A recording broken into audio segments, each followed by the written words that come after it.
أعوذ بالله الرجيم بسم الله الرحمن الرحيم والصلاة والسلام على أشرف المرسلين سيدنا محمد وعلى آله وصحبه أجمعين. Donc on était en train de dresser de manière générale l'état des lieux dans laquelle on se trouve, en tout cas dans laquelle se trouve la pensée musulmane aujourd'hui. On va le faire davantage dans ce qui va suivre. Maintenant, on a dit que les musulmans se trouvent dans le trou du lézard, effectivement, comme l'a annoncé la prophétie du prophète sallallahu alayhi wa sallam.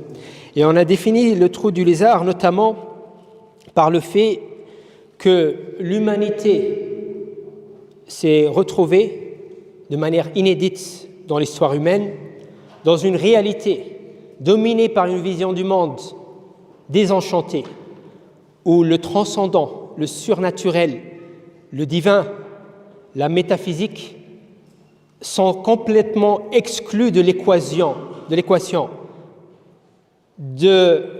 non seulement de la vision du monde, mais de tout ce qui en suit en termes de réalité humaine. Et les musulmans se trouvent là-dedans dans le sens où, ils sont soumis à ce système.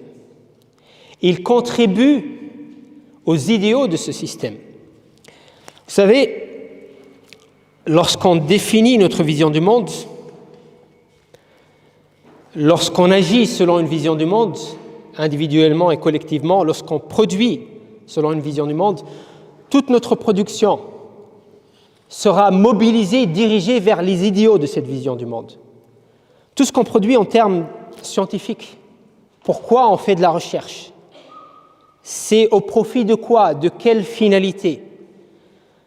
Lorsque, comme j'ai dit, on bâtit, on édifie la réalité, tout cela est dirigé vers quoi?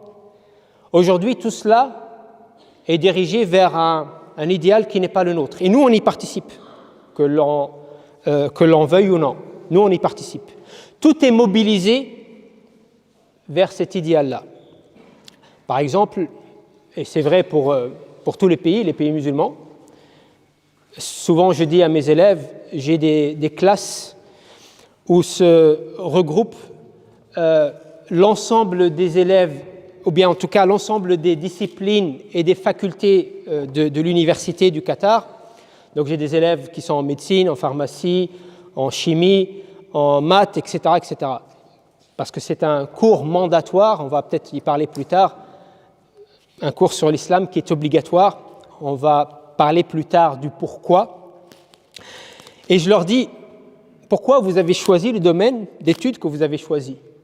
Qu'est-ce qui a motivé votre choix? Bien sûr, il y a un choix personnel qui sera motivé par une vision du monde, mais c'est le marché qui impose ces domaines, qui impose ces spécialisés. Et ce marché du travail, il articule une vision du monde.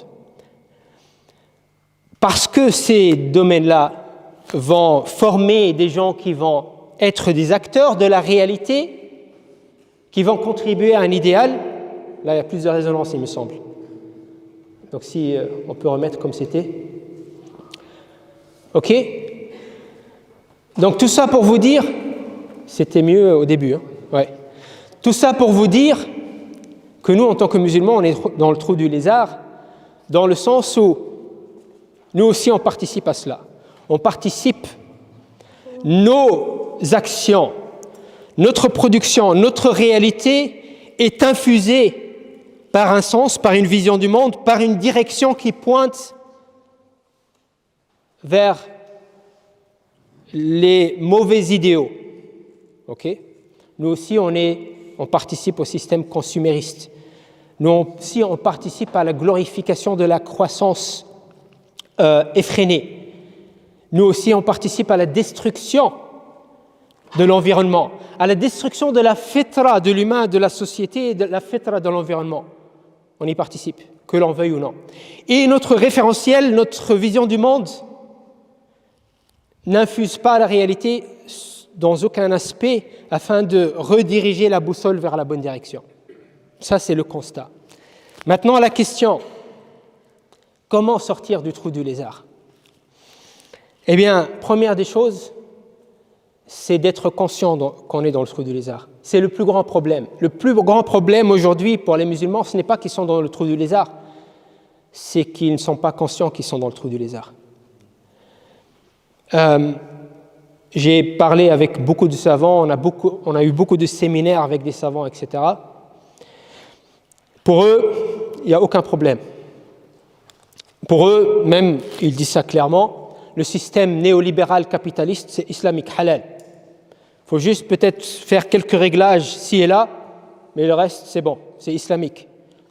Pourquoi? Encore une fois, parce qu'on n'appréhende pas ces questions-là, les productions qui émergent des entrailles de la vision du monde moderniste, on ne les appréhende pas à partir d'un prisme holistique, comme fut le cas, comme j'ai dit, de l'approche coranique, mais on passe directement à la période mécoise où on approche la réalité à partir de fragments, de détails, pour en corriger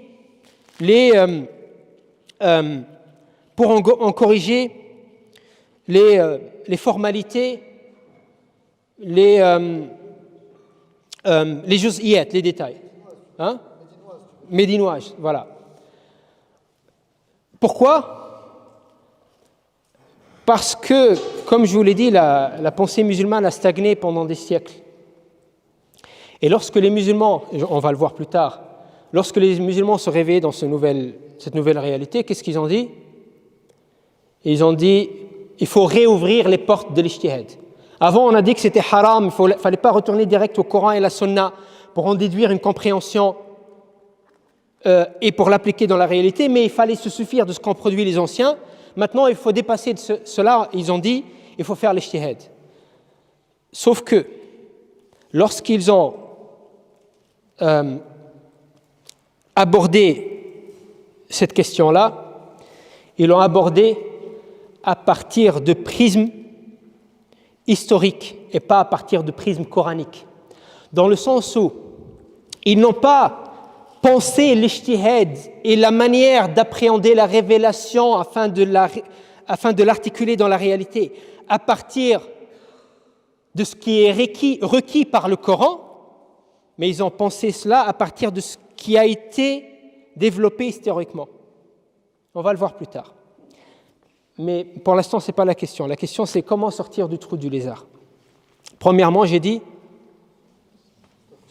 prendre conscience. Le problème majeur aujourd'hui, c'est qu'on n'en est pas conscient. Et la preuve, c'est que lorsqu'on regarde ce qui est produit intellectuellement aujourd'hui, lorsqu'on regarde les acteurs de la production intellectuelle qui essayent de conformer l'action humaine à la volonté divine, c'est qui les premiers de ces acteurs aujourd'hui, c'est qui? Les conseils de fatwa. Ces conseils de fatwa, ils font quoi? Le but, c'est ça, n'est-ce pas? Il y a quelque chose qui se passe dans la réalité change, elle évolue, et j'ai mon idéal divin, il faut que je m'y conforme, il faut que je m'approche de cet idéal. Donc, ces conseils se rassemblent. Il y en a eu un grand à Doha, au Qatar, il y a récemment. Et il suffit d'y assister pour comprendre ce qui se passe. Il y a, l'intelligence artificielle, il y a certaines opérations chirurgicales, il y a le bitcoin, la crypto-monnaie, etc. Ces choses se produisent et nous, on est là, on vient après pour dire halal haram. Mais est-ce que nous, on produit une réalité alternative, conforme à nos idéaux, afin de diriger la réalité vers nos idéaux? On ne le fait pas. Donc au final, on finit par conforter la réalité dominante. Et ces questions que je pose là ne sont pas posées. Comme si il suffisait de dire halal haram pour être fidèle à nos idéaux. Okay, donc cette approche, comme j'ai dit, mécoise, où il s'agit tout d'abord de déconstruire le référentiel afin de le reconstruire sur de bonnes bases et diriger la réalité, mobiliser tous les aspects de notre réalité vers nos idéaux, tout ça c'est absent. Et donc finalement on va finir par, je ne dis pas que ces conseils de fatwa ils sont inutiles, ils sont très utiles, parce qu'il faut qu'on respire une air halal, n'est-ce pas, dans cet espace de haram. Il faut qu'on respire. Donc je ne dis pas qu'ils sont inutiles, ils sont utiles bien sûr. Mais est-ce que ces bulles de halal, c'est ça l'alternative? C'est ça qui va nous permettre de se conforter à l'idéal divin? Ou est-ce que c'est quelque chose de transitoire, temporaire, afin de respirer, d'avoir un masque qui nous permet de respirer dans le trou du lézard jusqu'à ce qu'on en sort? Donc pour eux, c'est ça la réponse finale. Et c'est ça le problème. Et donc, première des choses qu'il faut faire, être conscient. Et donc la preuve qu'on est inconscient, c'est que, non seulement on participe, mais il n'y a pas d'horizon qui s'ouvre afin de sortir du trou du lézard. À ma connaissance, je ne vois aucun horizon. Au contraire, je vois des musulmans, des intellectuels qui creusent encore, qui disent que la solution, c'est de creuser encore plus profondément dans le trou du lézard. C'est quoi la solution? Il faut rattraper le retard matériel, technologique, etc. Il faut creuser plus profondément. C'est ça la réponse. Pourquoi on subit ce qu'on subit à Gaza, selon eux? Parce qu'on est arriéré technologiquement, on n'a pas la même technologie. C'est la domination technologique. Donc il faut creuser plus profondément afin d'atteindre ce qu'ils ont atteint. Alors que le prophète sallallahu alayhi wa sallam nous dit إذا أخذتم أذناب البقر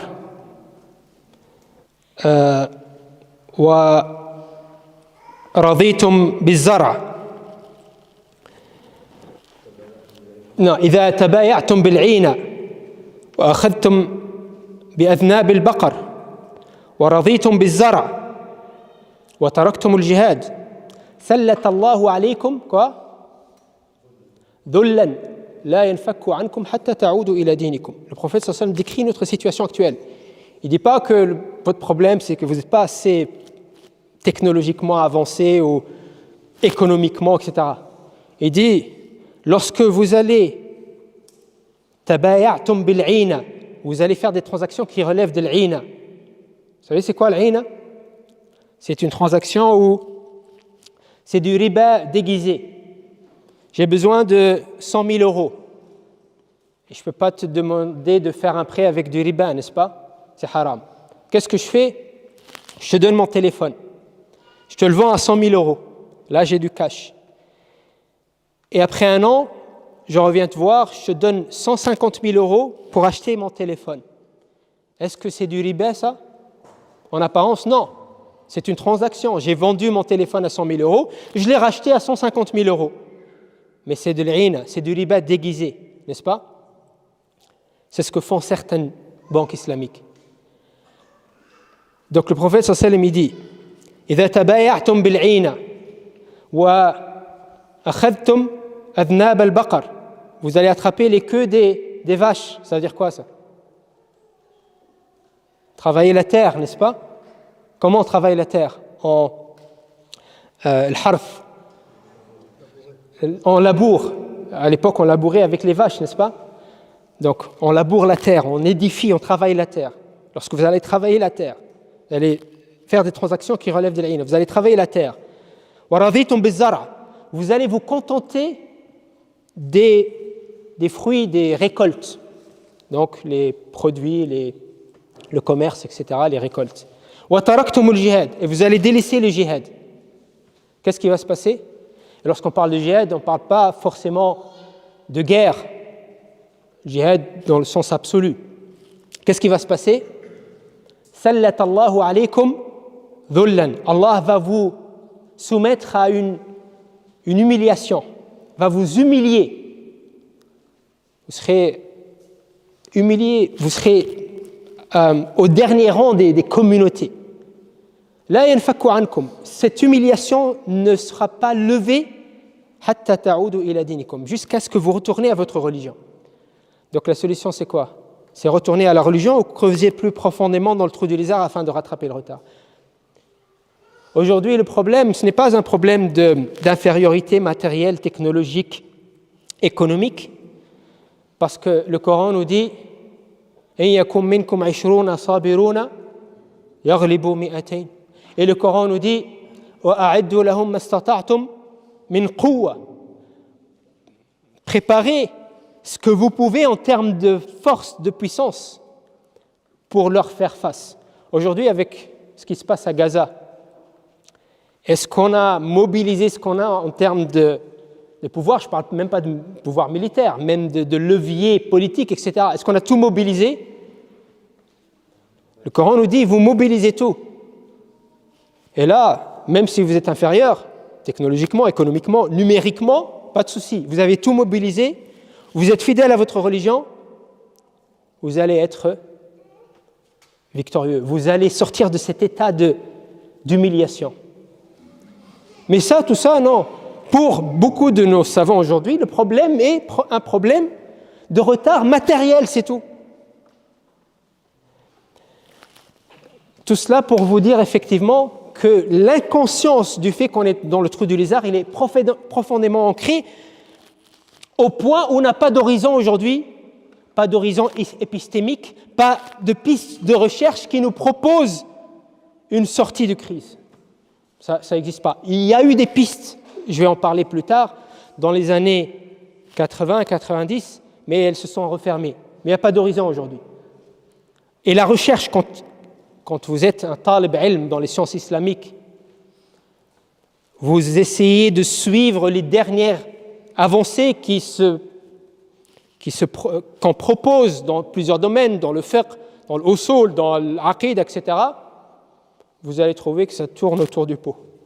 Qu'il n'y a aucune... Voilà, on va parler un peu des débats qu'il y a eu dans le passé. On va reproduire ou analyser ce qui s'écrit, mais il n'y a aucune piste de réflexion autour de ces questions-là. Donc, première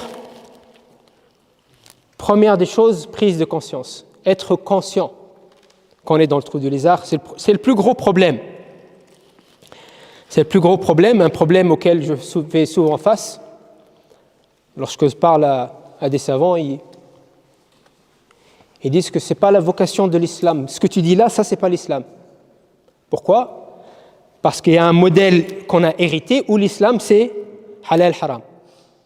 Ce qui marchait dans l'époque prémoderne, comme je vous l'ai dit, ça marche. Pourquoi? Parce que les époques se ressemblent. Quand il y a une nouvelle réalité qui se présente à nous, c'est une réalité qui a changé de manière très partielle. Donc il suffit de dire halal haram pour... Ce n'est pas ici, dans ce cas-là, une bulle d'air qui va nous permettre de sortir du trou du lézard, mais c'est vraiment quelque chose qui va nous permettre d'être fidèles à la volonté divine, ce qui n'est pas le cas aujourd'hui. Première des choses, prise de conscience. Deuxième des choses, c'est la théorisation. Comme je vous l'ai dit, à l'époque de la révélation, les premiers musulmans ont été formés à la vision du monde islamique, ce qui leur a permis à Médine de construire une réalité conforme à cet idéal, mobilisée vers cet idéal, et ça a continué à un certain moment. Et après, il y a eu l'époque, ce qu'on appelle Asr al-Tadwin, l'époque de la théorisation. Parce que les premiers musulmans ont acquis le savoir islamique, cette interface qui nous permet cette transition, cette jonction de la révélation vers la réalité. Ce savoir-là, les premiers musulmans l'avaient de manière spontanée. Ils savaient comment faire cette jonction, cette transition, sans avoir besoin d'étudier l'usul al-fiqh ou l'aqida ou ilm al-hadith ou quoi que ce soit de ces disciplines qu'on connaît aujourd'hui, n'est-ce pas? Or, cette transition à travers ces sciences-là n'allait plus se faire de manière spontanée au fil du temps, ce qui est normal. Pourquoi? Parce que les nouvelles générations de musulmans, ce ne sont plus ces générations-là qui ont été formées à la vision islamique du monde, qui ont été formées par le prophète sallallahu alayhi wa sallam, qui ont été formées à intégrer la direction, la sagesse que doit avoir les choses de manière spontanée, intégrer la manière de comprendre, la méthodologie de comprendre la révélation, de l'articuler dans la réalité. Ce n'est plus les mêmes générations. Donc, cette spontanéité, c'est normal, ça va se perdre. D'ailleurs, c'est même pas seulement cette spontanéité-là qui s'est perdue, c'est même la spontanéité dans le langage, dans la langue arabe. On sait que l'État, les territoires musulmans se sont étendus et il y a beaucoup de non-arabes qui sont rentrés en islam. Et donc la langue allait se perdre. Cette spontanéité à observer les règles de la grammaire, de la syntaxe, etc., qui étaient intégrées de manière spontanée, ça allait se perdre. Donc pour compenser cette spontanéité, il fallait faire quoi? Il fallait théoriser. La théorisation, elle compense la spontanéité. Donc désormais, on apprend l'arabe de manière théorique, parce que ça a été théorisé, les règles de la grammaire. Les premiers sahaba n'ont jamais entendu parler de manfa'ul bihi, mansoub, marfou', etc. Ils n'ont jamais entendu parler de ça, n'est-ce pas? Nous, on apprend ça de manière théorique afin de compenser ce qu'eux avaient de manière spontanée, n'est-ce pas? Et ça, c'est vrai pour la langue arabe, c'est vrai pour usul al-fiqh, c'est vrai pour beaucoup de disciplines comme la aqida, comme la science, ilm al-rijal, etc., n'est-ce pas? Or, problème, c'est que pas tous les aspects de cette interface, de ces sciences qui permettaient de faire cette transition vers le divin à l'humain, pas tous les aspects de ces connaissances-là ont été théorisés. Donc les sahaba avaient des aspects des sciences islamiques qui leur permettaient de faire cette jonction qui n'ont jamais été théorisés ultérieurement. Pourquoi? Parce que la théorisation s'est interrompue à un moment de l'histoire. On n'a pas le temps ici de développer. On a des écrits sur ça. Vous pouvez lire plusieurs écrits sur ça, notamment celui de Al-Furuq al-Fiqhiyya al-Qarafi, plus récemment Mustafa Zarqa, excellent livre. Comment il s'appelle? Comment il s'appelle le livre de Mustafa Zarqa? Le titre m'échappe, mais en tout cas, dans plusieurs de mes ouvrages aussi, je parle de cette question-là, de l'interruption de la théorisation. Donc vous pouvez trouver ça, c'est évident. Maintenant, comme j'ai dit, plusieurs aspects de cette méthodologie, de ce savoir qui permet cette transition n'ont jamais été théorisés à cause de l'interruption de la théorisation. Et une des raisons, je peux déjà vous la donner, une des raisons, c'est quoi? C'est qu'à un moment donné de l'histoire, les savants se sont mis d'accord qu'à partir de maintenant, pour préserver notre patrimoine, il était interdit désormais d'avoir recours directement au texte pour faire ces transitions.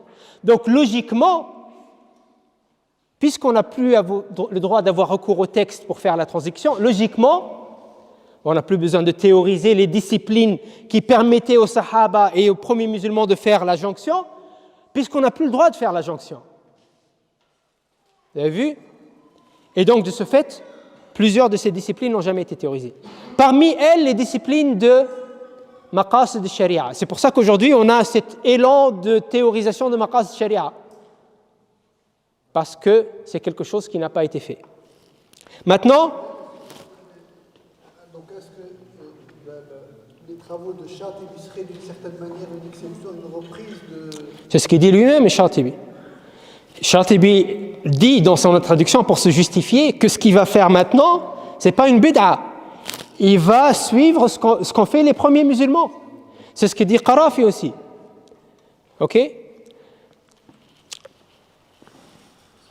Pour moi, le plus important des aspects de ce savoir spontané qui n'a jamais été théorisé, c'est la vision du monde islamique. Si les premiers savants observer cette vision du monde de manière spontanée dans leur compréhension de la révélation, dans leur compréhension de la réalité, dans leur édification de la réalité, cette spontanéité, elle a été perdue. Et ce n'a pas causé de grands problèmes historiquement, comme j'ai dit, parce que les époques se ressemblaient, mais aujourd'hui, ça pose un problème majeur. Donc, deuxième étape, première étape, j'ai dit prise de conscience. Deuxième étape, c'est quoi? Compenser la perte de spontanéité dans l'observation de notre vision du monde par la théorisation. Et cette université d'été est là pour cela, sans aucune prétention. On ne prétend pas ici en quelques jours régler le problème. Mais ce qu'on va essayer de faire, c'est dans ce contexte-là, regarder l'histoire relative à cette question-là, relative surtout à la question aussi de la vigilance, parce que peut-être que vous vous dites, mais depuis le début, on ne parle pas de vigilance là, on est hors sujet. Hein? On est hors sujet ou quoi? La vigilance, c'est, on peut dire, on peut déjà peut-être spoiler, c'est le cœur de la vision du monde islamique. Pourquoi? Bon, on le verra plus tard, mais c'est le noyau de la vision du monde islamique.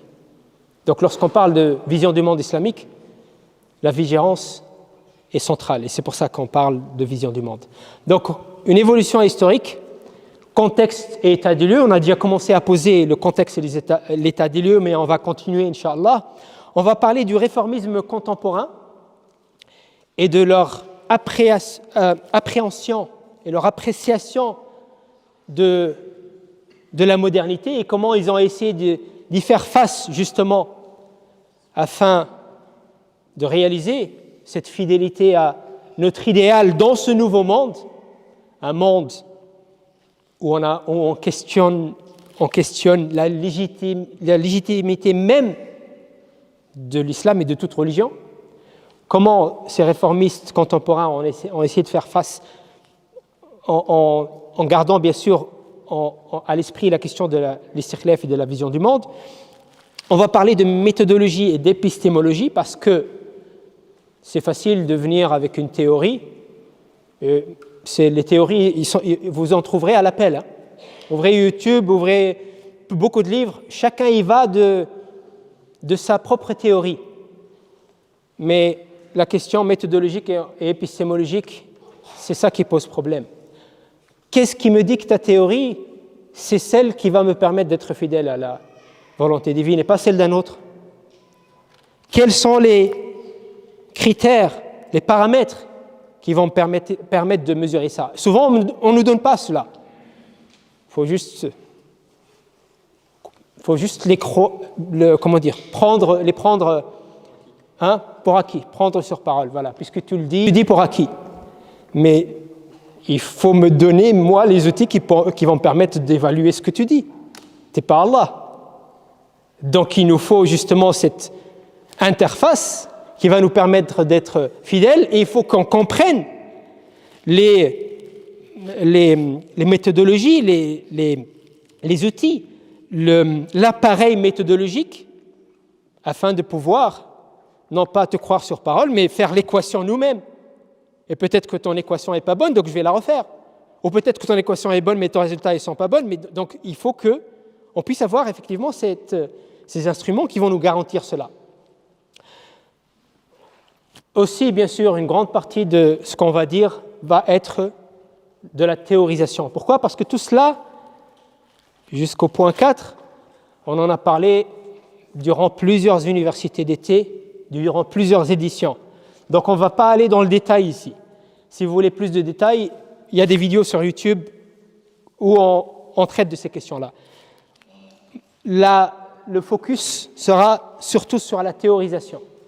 On va essayer de théoriser, en tout cas les contours de cette vision du monde islamique qui va nous permettre, un début en tout cas, parce que ce n'est jamais final, et parce que c'est une entreprise qui est énorme.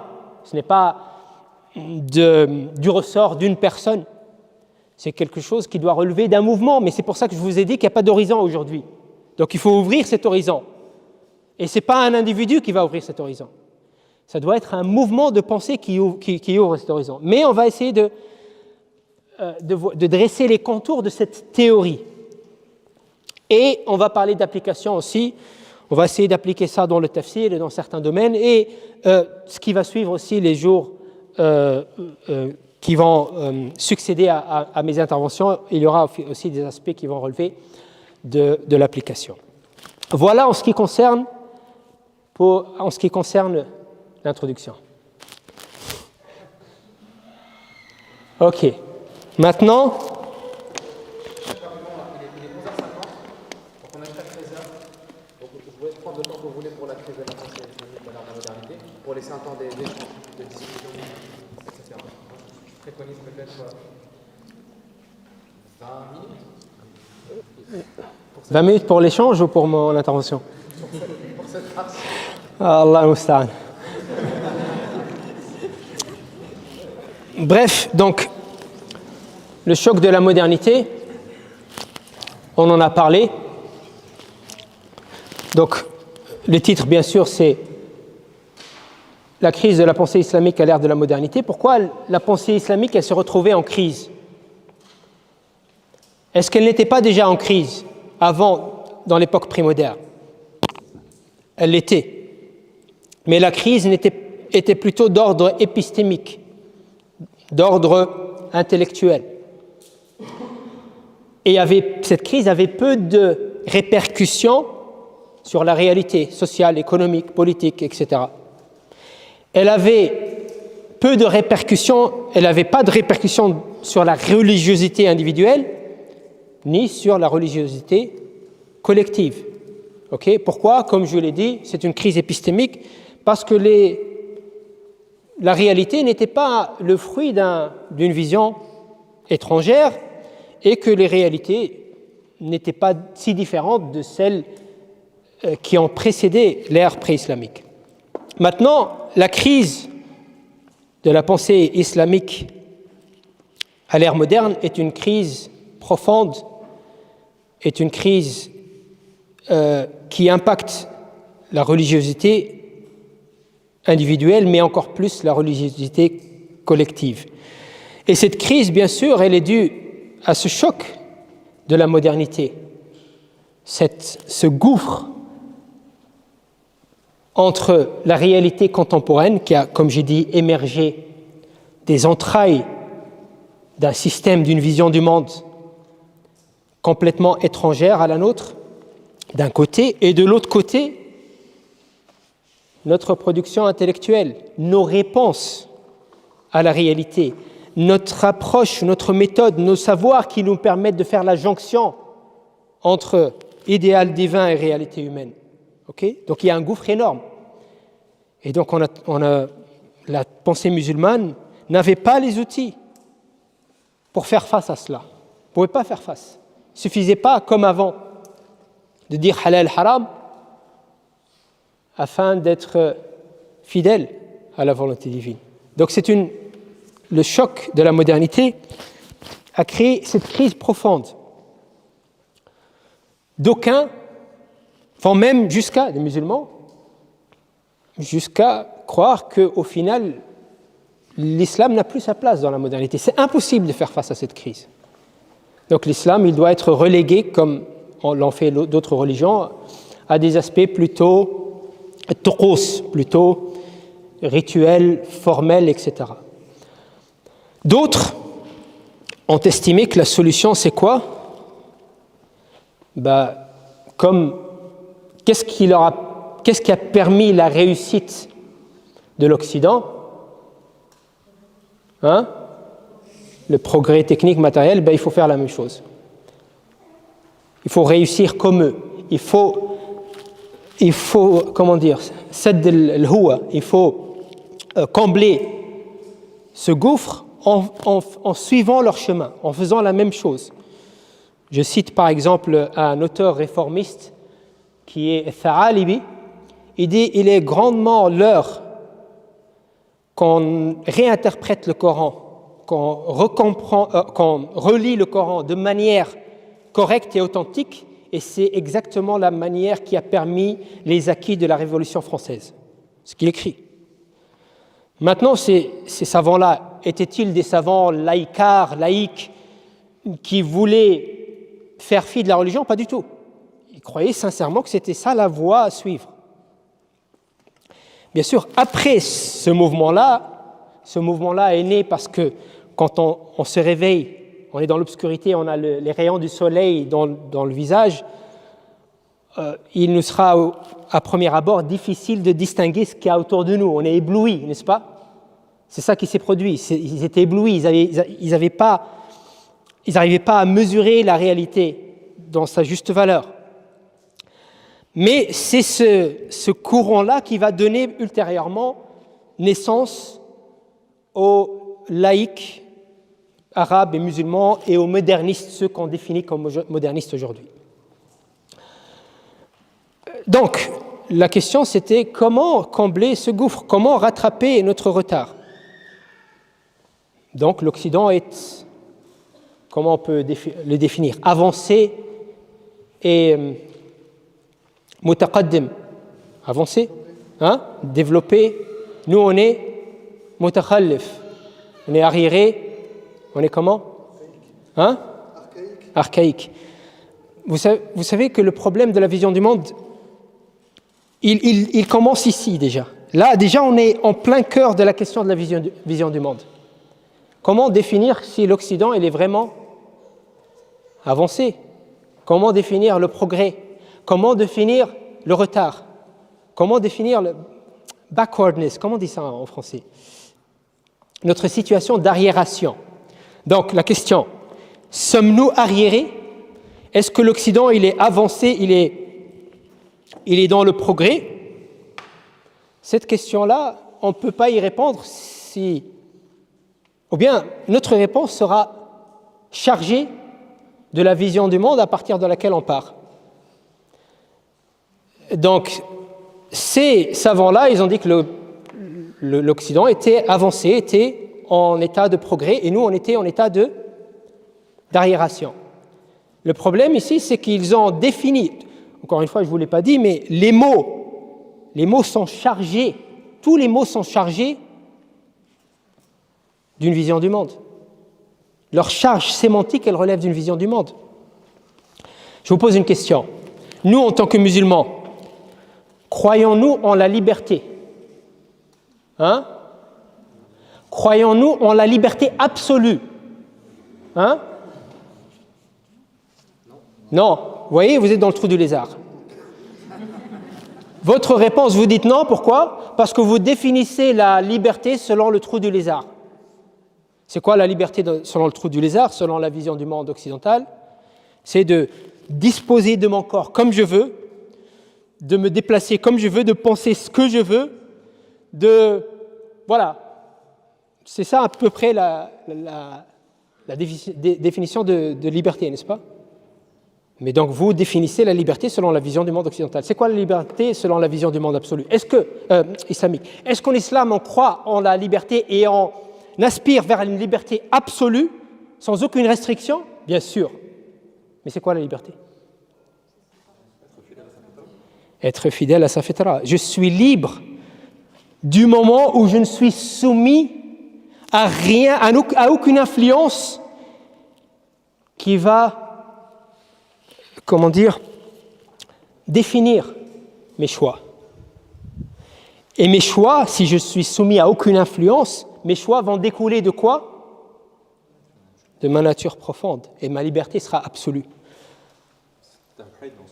Tawhid, dire la ilaha illallah, dire non à la soumission à quelconque influence sur ce que je pense, sur ce que je fais, quelconque influence qui va être un facteur d'aliénation de ma fitra et qui va empêcher l'articulation de ma fitra de manière absolue. Et donc si je suis débarrassé de tout ça, je ne soumets me soumets qu'à Allah, mes choix vont émaner de ma fitra et ma liberté sera absolue. Bref, on y reviendra plus tard. C'est seulement un exemple pour vous dire que les mots sont chargés d'une vision du monde. Tout est chargé, je vous l'ai dit déjà, tout est chargé d'une vision du monde. Maintenant, donc là, le constat, c'est qu'eux, ils sont comment? Développés, et ils sont dans une situation de progrès. Et nous, on est arriérés. Alors, selon la vision du monde islamique, est-ce que ce constat est-il valide? Encore une fois, cela relève de la vision du monde. C'est quoi le progrès? Déjà, on peut répondre à la dernière question. Nous, on est arriérés, oui. Mais est-ce pour les raisons définies par ces réformistes? C'est qu'en fait, on est en retard sur le plan matériel, technologique, économique, du savoir-faire sur tous les plans? Non. C'est qu'on s'est éloigné de la direction. On s'est éloigné de nos idéaux. C'est pour ça qu'on est arriérés. Donc, on est arriérés, oui, mais pas pour la raison qui était définie par ces réformistes. Est-ce qu'eux, ils sont dans un état de progrès? Pas du tout. Parce que pour nous, ce n'est pas ça le progrès. Le progrès, on le définit selon notre vision du monde, selon nos idéaux, selon la proximité avec nos idéaux, pas selon cette définition-là. Et donc, vous voyez que de prime abord, le problème qui se pose, le problème du constat, c'est un problème, si on n'a pas la bonne vision du monde, le constat sera déjà problématique. Donc, du début, déjà, il y a un problème. Donc, c'est le choc de la modernité qui a remis en cause beaucoup de choses, qui a fait en sorte que, non seulement on va remettre en cause la pertinence de la religion, mais on va aussi s'intégrer dans une vision du monde qui n'est pas la nôtre en la considérant comme islamique ou bien sans y prêter attention.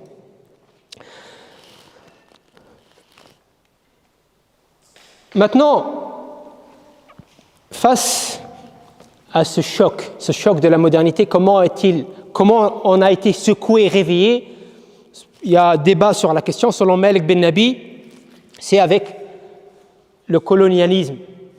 La colonisation des pays musulmans a fait en sorte qu'on s'est réveillé, qu'on s'est rendu compte, on a pris conscience de notre état d'arriération. C'est faux ou c'est beau? Comme vous le savez peut-être, je suis flamand, je suis néerlandophone. Donc c'est pour ça que je veux m'assurer que tout est bon. Donc certains situent cette prise de conscience, ce réveil avec la claque que nous a donnée la modernité, avec la colonisation. Mais avant la colonisation même, il y avait aussi une certaine prise de conscience. La khilafa, l'Empire ottoman, a entamé une série de réformes qui visent justement à rattraper le retard. Encore une fois, moi je ne vous dis pas que la modernité c'est shaitan et que tout est mauvais, c'est pas ça le sujet. Le sujet c'est que il faut d'abord déjà dresser le bilan. C'est quoi la modernité? Est-ce que c'est le progrès ou non?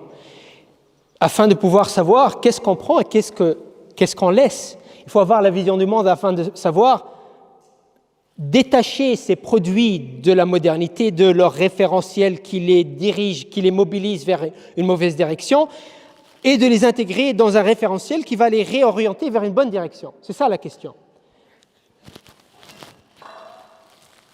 Mais les réformes ottomanes sont parties de ces postulats que je vous ai évoqués, c'est-à-dire on est dans un état d'arriération, pas parce qu'on s'est éloigné de nos idéaux, mais parce qu'on est en retard sur le plan du progrès technologique, scientifique, économique, etc.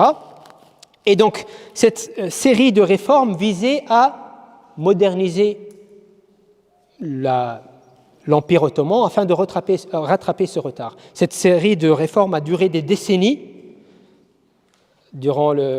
c'était au XIXe siècle, et ils ont abouti à plusieurs réformes sur plusieurs plans. Sur le plan juridique, sur le plan économique, sur le plan politique, sur le plan de l'éducation, sur le plan de la législation, etc., etc. Maintenant, on ne va pas parler de tout ça, ce n'est pas le sujet, ça va prendre du temps, mais on va prendre une seule de ces réformes. C'est la réforme sur le plan de l'éducation. Sur le plan de l'éducation, qu'est-ce qui se passe? L'Occident, pourquoi il est dans cet état de progrès, entre guillemets encore? Parce que les acteurs de sa réalité sont formés au travers de disciplines nouvelles qui permettent l'émergence de ce progrès économique, technique, social, administratif, etc. Donc, pour rattraper le retard, il faut faire quoi? Il faut qu'on ait des acteurs, qui vont permettre d'édifier une réalité scientifique, technologique, juridique, etc. Et la base de cela, c'est les sciences modernes, les sciences qu'a développées l'Occident, n'est-ce pas? Donc, qu'est-ce qu'ils ont fait? Ils ont réformé le système éducationnel en empruntant les disciplines qui viennent de l'Occident, parce qu'avant ça, dans l'époque pré-moderne, le système éducationnel, c'était le système éducationnel islamique. Ceux qui étudiaient la médecine, ils allaient où? Dans les madrasas. Donc c'était un seul système. Il n'y avait pas un système profane et un système religieux.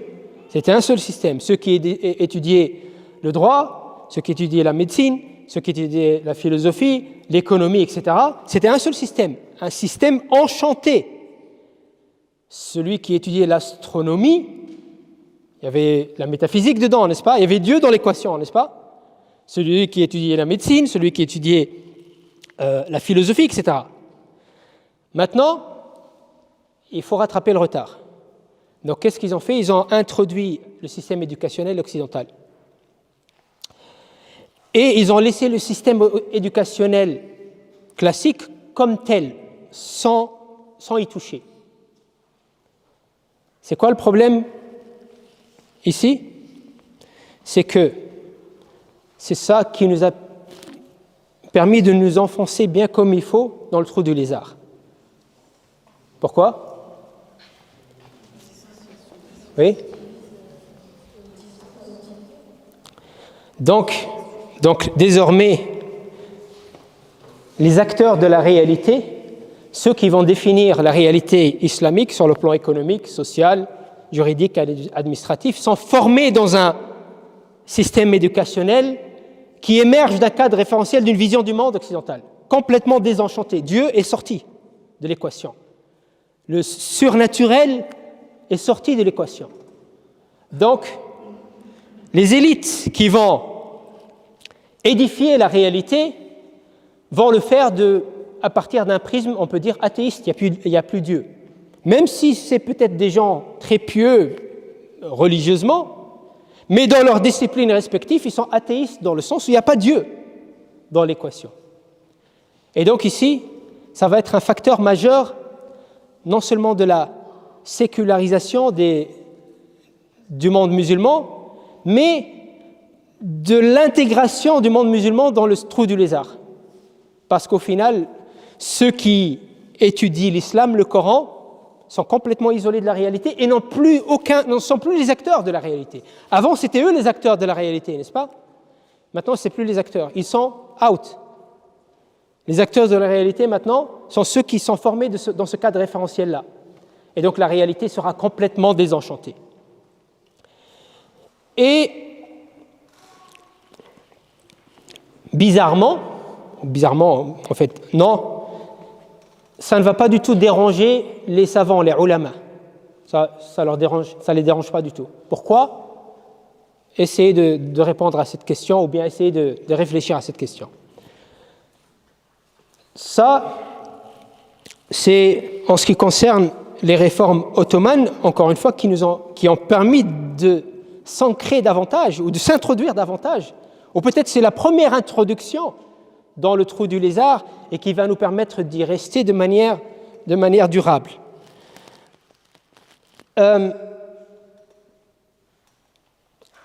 Bien sûr, cette question-là, tout à l'heure, souvenez-vous, je vous ai dit que je donne un cours sur l'islam. Le cours, il s'appelle « Thaqafa al-Islamiyya ». Je le donne aussi bien en anglais qu'en arabe, la culture islamique. C'est un cours mandatoire pour tous les élèves de l'université, toutes disciplines confondues. Et je vous ai dit que je vais vous dire pourquoi ce cours existe. Alors, à votre avis, pourquoi il existe? Pour reconstituer le lien entre ce qu'on peut appeler les disciplines religieuses avec en réalité toutes les autres disciplines. C'est un peu, comment dire, c'est un peu romantique ce que tu dis. Pour ceux qui se poudraient un peu. Ce serait beau, hein, ce serait beau ça. Mais oui, c'est ça. En vérité, on a deux systèmes, parce que le problème aujourd'hui, ce problème-là, il existe encore aujourd'hui. On a deux systèmes éducationnels dans le monde musulman séparés.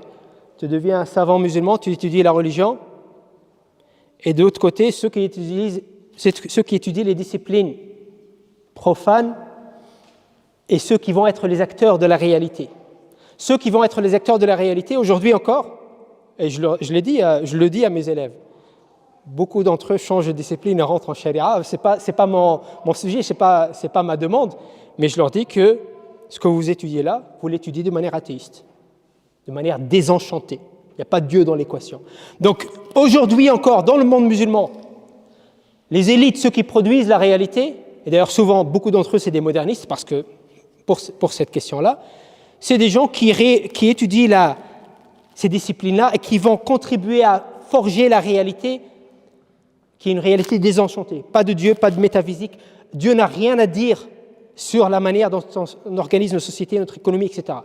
C'est ces gens-là qui viennent à mes cours. Pourquoi? Pour leur donner un petit choya de goût un peu, de goût islamique, hein? Pas pour légitimer, mais hein? Ouais. Donc voilà, ils ont dans leur discipline Dieu est out. La religion est out, et au moins ça, au moins un petit parfum d'islam dans tout ça. C'est tout. Mais normalement, dans un système éducationnel, dans les systèmes éducationnels pré-islamiques, on n'a pas besoin d'un cours d'islam pour s'initier à l'islam parce que Dieu est dans l'équation, même si on étudie la médecine ou quoi que ce soit. C'est un tout, on étudie le tout.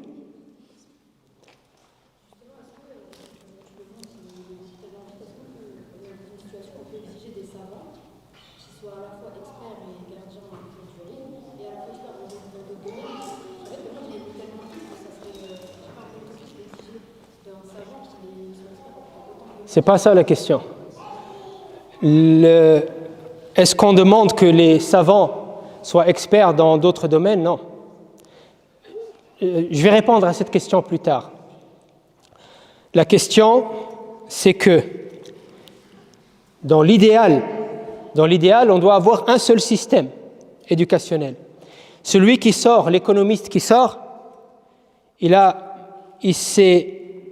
été formé à une discipline qui lui permet de contribuer à la création d'une réalité économique qui se dirige vers quoi? Vers nos idéaux, le sens, la vision du monde. Sa production, sa créativité, elle est dirigée vers la bonne direction.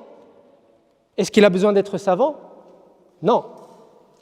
Vous voyez, donc tous les acteurs, aujourd'hui, avant, les acteurs de la réalité, c'était les savants, les ulama, n'est-ce pas? Et les ulama, en même temps, ils avaient connaissance de l'économie, ils avaient connaissance de beaucoup de domaines. Aujourd'hui, les ulama, ce n'est plus les acteurs de la réalité. Ils sont complètement à la marge de la réalité. Ils ne produisent plus rien. Ils ne contribuent pas à l'édification de la réalité. Peut-être que de la réalité individuelle, la religiosité individuelle, mais pas la réalité collective, pas l'édification du monde. Et donc, c'est quoi la solution? La solution, c'est que les acteurs de la réalité, nous tous, on a la bonne vision, on intègre la bonne vision afin que chacun, dans sa discipline respective, lorsqu'il contribue à la création de la réalité, tout ça s'est mobilisé vers quoi? Vers la bonne direction, vers nos idéaux. Tout ça est intégré et évolue dans la vision du monde islamique. Quelle serait la différence entre, par exemple, intégrer Dieu, par exemple, dans les sciences modernes, et les sciences modernes qu'on a son enseignement aujourd'hui? Un exemple, par exemple. Comment on pourrait voir la différence? On peut voir la différence sur plusieurs plans, comme je l'ai dit, sur le plan de la direction que prennent les articulations de ce savoir-là. Ça, c'est une des dimensions. Mais on va en parler avec plus de détails. Comme je l'ai dit, tous les domaines de l'action humaine aujourd'hui, toutes les manifestations de la réalité, ceux qui contribuent à cela, c'est des gens qui justement qui sont formés à ces domaines-là, n'est-ce pas? Maintenant, la question, la réalité serait-elle la même si Dieu aurait été dans l'équation? C'est ça la question, n'est-ce pas? Hein? Serait-elle la même? Aucune idée. Mais je crois que la réponse est évidente. Pourquoi? C'est ce qu'on va voir, Inch'Allah. Ok, donc, j'ai dit, pourquoi on enseigne la culture musulmane à ces gens-là? Pour bricoler un peu, pour donner un petit parfum, un petit goût d'islam dans ce monde désenchanté. Donc, vous voyez que ce problème, là on parle de quel siècle? 19e, il n'a pas été résolu. Il y a eu des tentatives. Il y a eu des tentatives pour résoudre ce problème. Ayour, il n'est pas là, donc j'ai le temps de m'étaler. Les tentatives qui ont eu lieu, notamment, sont l'initiative d'une institution qui existe encore aujourd'hui, mais qui a perdu son élan, qui s'appelle l'Institut international de la pensée islamique, IIIT, International Institute of Islamic Thought. Et d'ailleurs, je crois qu'on va en parler. Donc on y parlera plus tard. On en parlera plus tard. Ok. Donc là, la pensée classique, elle est dans une impasse. Donc comprenez-moi bien, je ne suis pas en train de remettre en cause la pensée musulmane et le patrimoine islamique. Au contraire, j'ai un profond dégoût. J'ai un profond dégoût pour ceux qui remettent en cause les savants et notre patrimoine. Parce que c'est 1400 ans de production, et afin de continuer, ou bien afin d'appréhender notre réalité, on ne va pas réinventer la roue, on ne va pas réinventer l'eau chaude. Il y a beaucoup de choses qui ont été faites. Là ne réside pas la question. La question, c'est, est-ce que c'est suffisant? La question, ce n'est pas de le rejeter. La question, c'est de dire que aujourd'hui, comme le prophète sallallahu alayhi wa sallam nous l'a dit, à toute époque, afin de rester fidèle à la volonté divine, il faut quoi? Il faut produire. Il faut produire, non seulement développer, affiner ces sciences islamiques qui sont l'interface vers le divin et l'humain, il faut les affiner et il faut les développer. Et on ne peut pas se contenter de ce qui a été produit en termes d'interface par les anciens, parce que leur réalité n'est pas la nôtre, et pour d'autres raisons historiques. Donc la question n'est pas de rejeter ou de les remettre en cause, la question c'est de reprendre le fil. Ok? Donc l'impasse de la pensée classique, on a hérité d'un appareil méthodologique qui est fondé sur une dynamique de changement fragmentaire, centré sur les détails pratiques, sans prise en compte des principes fondamentaux de l'islam, ni interrogation des fondements profonds à l'origine des mutations structurelles de la réalité. Donc, comme je vous l'ai dit, les savants pré-islamiques ont développé un appareil méthodologique qui va leur permettre quoi? La jonction du divin vers l'humain, de la révélation vers la compréhension et la pratique humaine.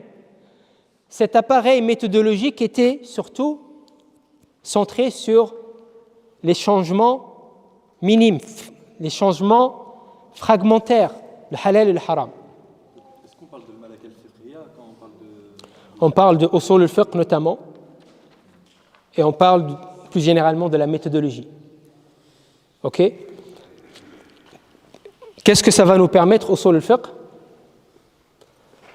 Ça va nous permettre de déduire une opinion sur une question particulière évoquée par le texte de manière directe ou indirecte et de l'appliquer sur la réalité.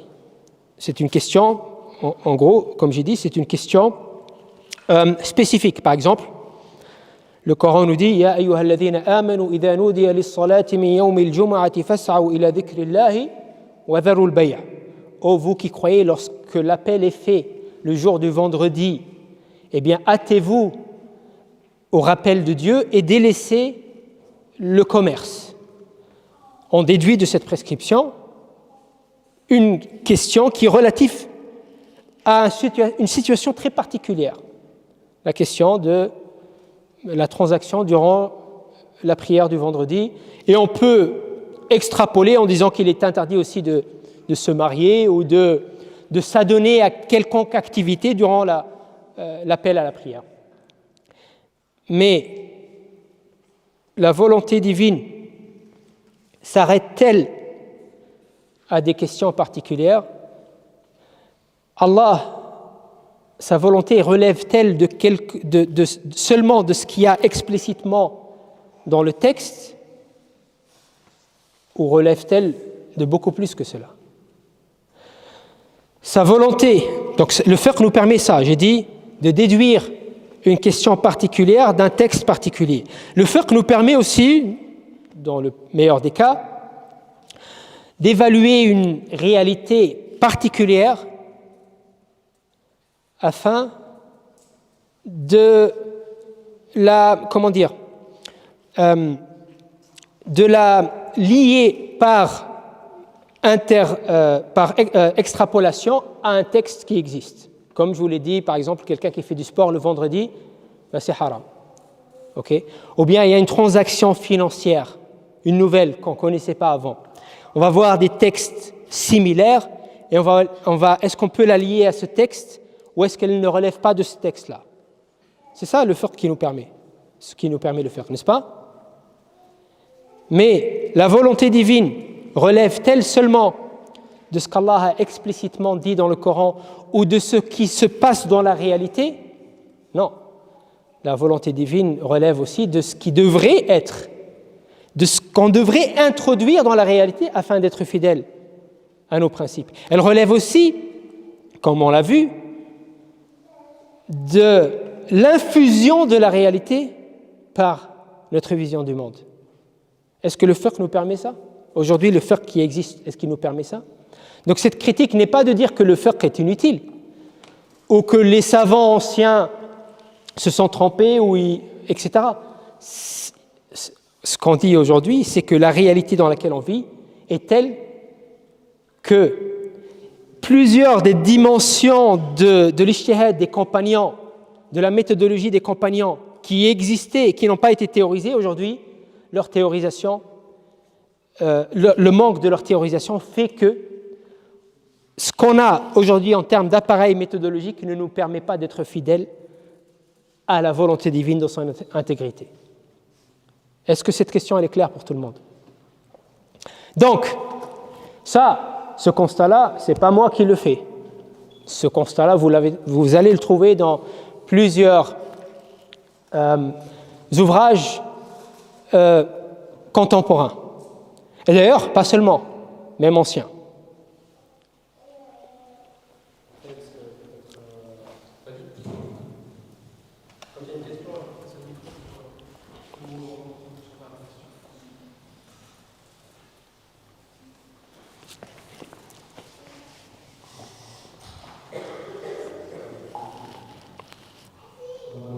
Salam.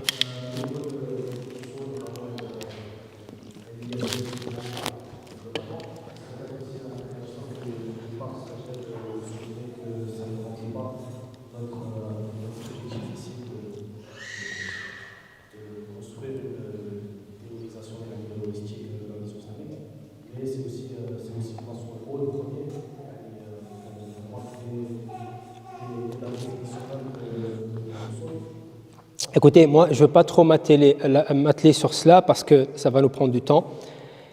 Mais comme ils disent en anglais, in a nutshell, vous savez, les nutshells, je ne suis pas très fort. Mes nuts, ils sont très grands.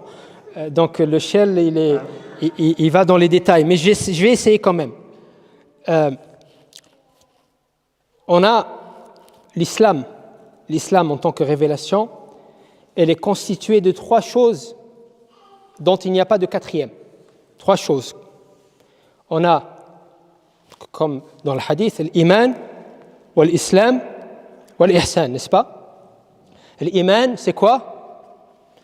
C'est la foi, le dogme, la aqidah, la vision du monde. C'est ce qu'Allah veut qu'on croit, c'est les choses qu'Allah veut qu'on croit et les choses auxquelles Allah veut qu'on ne croit pas. C'est ça l'iman. C'est la volonté divine relative à la conviction intellectuelle. Ici, donc, on a la vision du monde, on a la aqidah, on a les maqasid, etc., n'est-ce pas?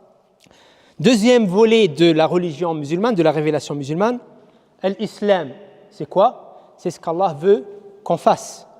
La première des choses, c'est ce qu'Allah veut qu'on fasse intellectuellement. Ici, c'est ce qu'Allah veut qu'on fasse pratiquement, dans la réalité, dans le concret. Ça, c'est l'islam, n'est-ce pas? Troisième volet de l'islam, de la religion musulmane, c'est l'ihsan. C'est ce qu'Allah veut qu'on fasse avec nos cœurs, ou veut qu'on ne fasse pas avec nos cœurs. C'est la volonté divine relative à la spiritualité. Allah veut qu'avec nos cœurs, on ait l'amour du prophète sallallahu alayhi wa sallam, par exemple. Est-ce que ça, c'est quelque chose qui relève de la conviction intellectuelle? Non. Est-ce que c'est quelque chose qui relève de la pratique? Non. C'est quelque chose qui relève du cœur. Allah veut qu'on ait confiance en lui, tawakkul, niya, une bonne niya. Cela, ça relève du cœur. L'islam, toutes ces prescriptions, vous pouvez chercher dans n'importe quel hadith, n'importe quel verset, n'importe quel enseignement, n'importe quel principe, ça va tomber sous un de ces 3 ou sous plusieurs de ces 3. Trouvez-vous quelque chose dans le Coran ou dans la Sunna qui sort d'un de ces 3 fondements? Il n'y a rien. Maintenant, comme je vous l'ai dit, ces 3 fondements, c'est quoi? C'est l'idéal divin. Et l'idéal divin, il est par définition idéal. Ça veut dire que, est-ce que ma conviction intellectuelle peut être au même niveau peut être fidèle à la volonté divine qui concerne l'iman de manière parfaite? Non. Donc, qu'est-ce qu'il faut? Une discipline qui me garantit un niveau de fidélité à l'iman qui soit le plus important possible. Pareil pour l'islam. Est-ce que ma pratique peut être au même niveau de fidélité que ce principe de l'islam? Non. Pareil pour l'ihsan. Maintenant, pour garantir cette fidélité, il faut des disciplines. Pour garantir la fidélité à l'islam, c'est quoi comme discipline qu'on a développée? Fiqh, usul al-fiqh, etc. Ok? Maintenant, ma question. Le fiqh et usul al-fiqh nous permettent-ils d'être fidèles à tous les aspects de la volonté divine de l'islam relatifs à notre action? Non. Parce que je viens de dire, le fiqh ne nous permet pas quoi, par exemple? Nous permet pas, aujourd'hui, le fiqh qu'on a ne nous permet pas quoi aujourd'hui? De trouver l'alternative, par exemple. C'est quelque chose de pratique, n'est-ce pas? Parce que le fiqh regarde les détails. Peut-être qu'il le permettait à l'époque, mais pas aujourd'hui. Donc, qu'est-ce qu'il faut faire? Je ne sais pas si ça répond à ta question. Tu n'as pas l'air convaincu. D'accord, donc, on est en train de parler de quoi là? On est en train de parler de la crise de la pensée musulmane à l'époque contemporaine. J'espère que ce qu'on dit ici, ce n'est pas trop abstrait, pas trop théorique. Soyez un peu patients, parce que tout cela, c'est nécessaire afin de faire l'état des lieux. Demain et après-demain, Inch'Allah, on va rentrer dans la théorisation, dans la vision du monde. Mais, encore une fois, tout ce travail d'état des lieux est nécessaire afin de comprendre les enjeux, afin de comprendre ce qui nous empêche de théoriser cette vision du monde et afin de lorsque vous-même vous allez essayer de comprendre la vision du monde, vous n'allez pas être trempé par des visions qui sont en vérité influencées non pas par les visions du monde islamique, mais par une dégradation, une détérioration de la pensée musulmane. Donc tout ça, c'est nécessaire. Ok. Maintenant, on a dit tout à l'heure, la crise de la pensée musulmane est-elle due à la modernité ou non? Hein? Elle est antérieure à la modernité. La pensée musulmane était déjà en crise. Mais comme je vous l'ai dit, cette crise-là, elle a été oubliée. Il y avait des plaies, des blessures dans le corps de la pensée musulmane qui ont été affligées au corps de la pensée musulmane, qui ont été oubliées. Mais la modernité a réouvert ces blessures. Maintenant, les réformistes se sont retrouvés devant un corps avec des blessures qu'il fallait appréhender. Alors qu'avant, ces blessures n'ont pas été, ont été mises de côté. Notamment, ces blessures sont quoi? L'interdiction de recourir directement au texte de la révélation. On l'a dit tout à l'heure. Donc, les penseurs contemporains, ils ont dit non, cette question-là, il faut qu'on la dépasse. Il faut réouvrir les portes de l'ijtihad. Parce qu'à l'époque, c'était une question très délicate. Il y a une histoire en série. Tapez sur Google pour les arabophones. Hadithat al-Mujtahidin, l'incident des Mujtahidin. En série, des savants se sont rassemblés pour faire l'ijtihad, pour comprendre le texte et en déduire des opinions. Ils ont été tous emprisonnés. C'est très délicat. C'est, comme ont écrit certains, c'est une bid'a. C'est une bid'a pour eux, parce que ce qu'ils ont connu toujours et ce qu'on connaît à travers les sciences islamiques, c'est qu'il fallait suivre ce qui a été dit avant. Il faut suivre une école, c'est ce qu'on nous dit toujours. Les 4 écoles, il faut suivre une école, n'est-ce pas? Et si tu ne suis pas une école, c'est une bid'a. Mais en vérité, ce qu'on ne vous dit pas, c'est que la bid'a, c'est de suivre une école. Ou plutôt, la bid'a, c'est d'obliger les gens à suivre une école. Ça, ce n'est pas moi qui le dis. C'est des savants qui le disent, comme Ibn Taymiyyah. Il y a beaucoup de savants. Des savants contemporains aussi, certains contemporains qui le disent. La bid'a, c'est de dire que c'est obligatoire de suivre une école. Pourquoi c'est une bid'a? Est-ce que le prophète sallallahu alayhi wa sallam l'a imposé? Est-ce que les sahaba l'ont imposé? Est-ce que tabi'in l'ont imposé? Non. Est-ce que sahaba, ils avaient chacun, beaucoup d'entre eux, les savants des sahaba, ils avaient des écoles différentes? Oui. Est-ce qu'ils ont dit, écoute, si tu suis mon opinion, ne suis pas celle d'Ibn Omar ou d'Ibn Abbas ou d'Ibn Mas'ud, etc. Est-ce qu'ils ont dit ça? Prends de mon opinion, mais ne pioche pas chez les autres. Est-ce qu'ils ont dit ça, les sahaba? Non. Donc d'où ça vient qu'il faut suivre une seule école et pas prendre des autres ou pas initier de nouvelles opinions? C'est une bid'a. Imposer, je ne dis pas que suivre une école c'est une bid'a, mais imposer aux gens de suivre une école c'est une bid'a. Mais c'est tellement ancré dans l'histoire qu'au final, on a perdu de vue les idéaux de la révélation et on a pris comme idéaux ce qui s'est installé historiquement dans la pensée musulmane classique. Donc, cette question-là, maintenant, c'était une plaie ouverte. Il fallait la régler. Et donc, qu'est-ce qu'ils ont dit, les contemporains? Maintenant, il faut faire le ijtihad. Ça y est, on oublie ça, que c'est haram. Bien sûr, comme je vous l'ai dit, le problème qui se pose de nouveau, c'est quoi? C'est le problème de qu'est-ce qu'est l'ijtihad. Hein? Qu'est-ce qu'est l'ijtihad? C'est quoi la définition de l'ijtihad? Qui définit c'est quoi la définition de l'ijtihad? Le problème, c'est que ces réformistes, ils ont appelé à faire l'ijtihad selon quoi? Selon ce qu'exige la révélation en termes de méthodologie de production pour rester fidèle à la volonté divine? Non. Selon ce qui a été défini par les anciens. Et ce qui a été défini par les anciens, ce n'est pas forcément l'ijtihad qui est requis par la révélation. Une de ces blessures aussi, c'est la séparation des affaires publiques du domaine religieux. Ça a été opéré dans l'histoire musulmane. On a séparé les affaires publiques du religieux. On n'a pas le temps de développer tout ça maintenant. J'ai développé ça dans un de mes ouvrages.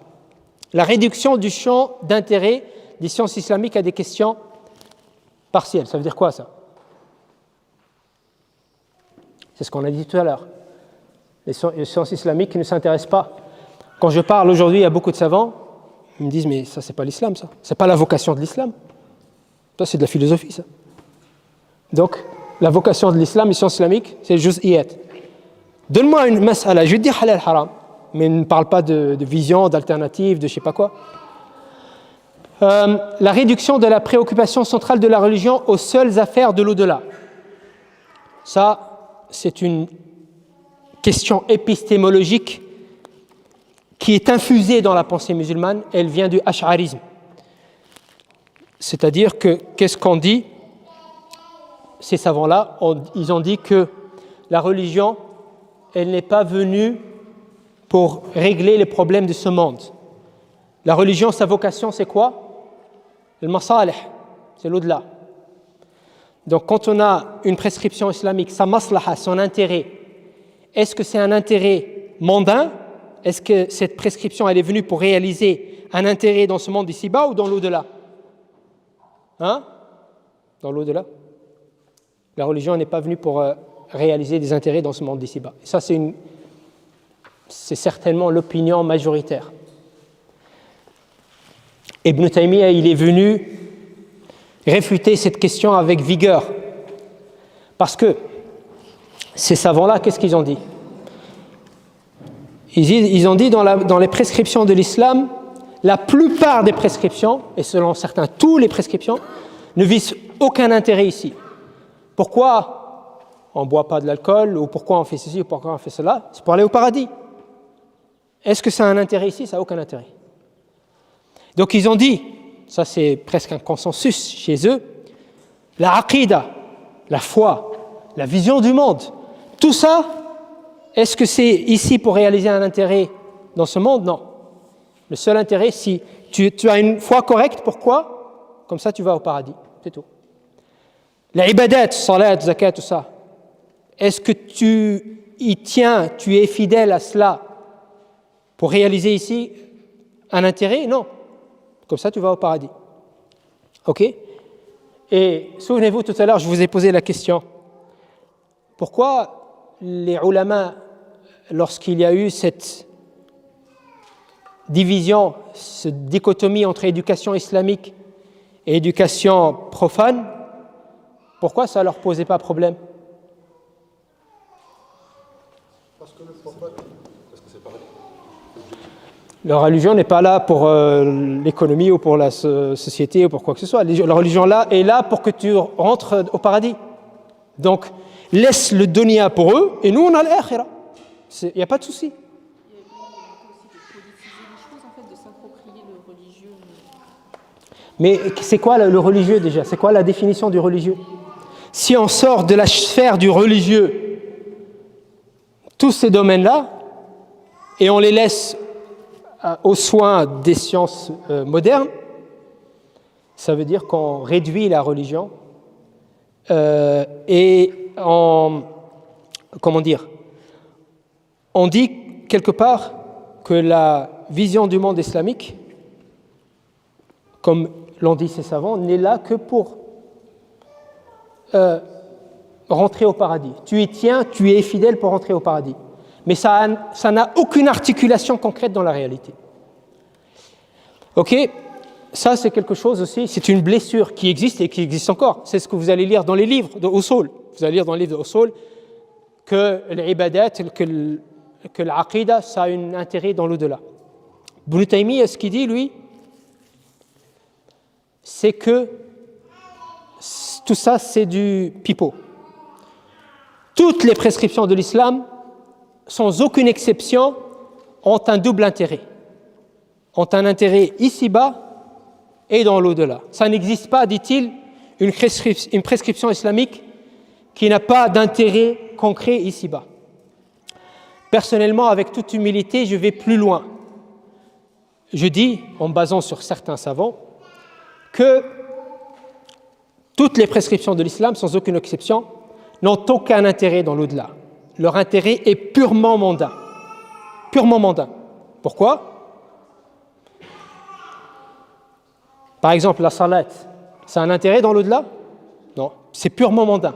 C'est pour que tu réalises quelque chose d'ici-bas. Et la preuve, il n'y a pas de salat dans l'au-delà. Si la salat, elle avait un intérêt dans l'au-delà, il y aurait de la salat dans l'au-delà, n'est-ce pas?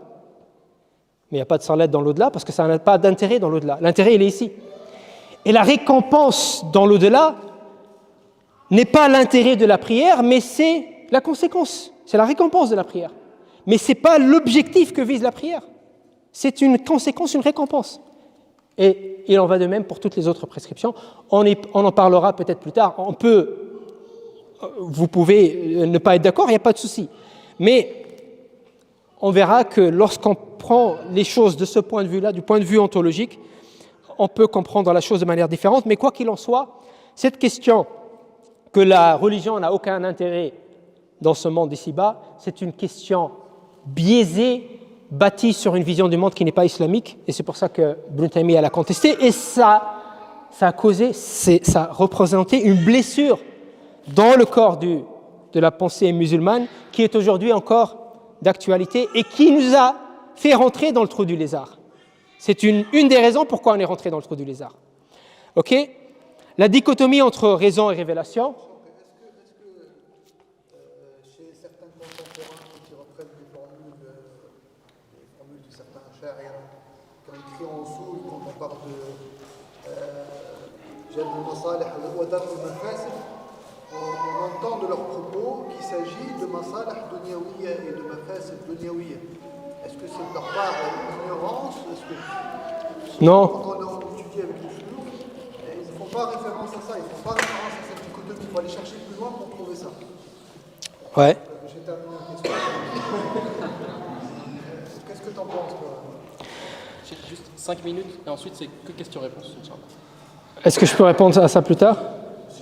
Comme ça, je finis ça. Donc, aussi, l'absence d'élaboration d'une épistémologie coranique. C'est une plaie énorme dans le corps de la pensée musulmane classique. Ça veut dire quoi?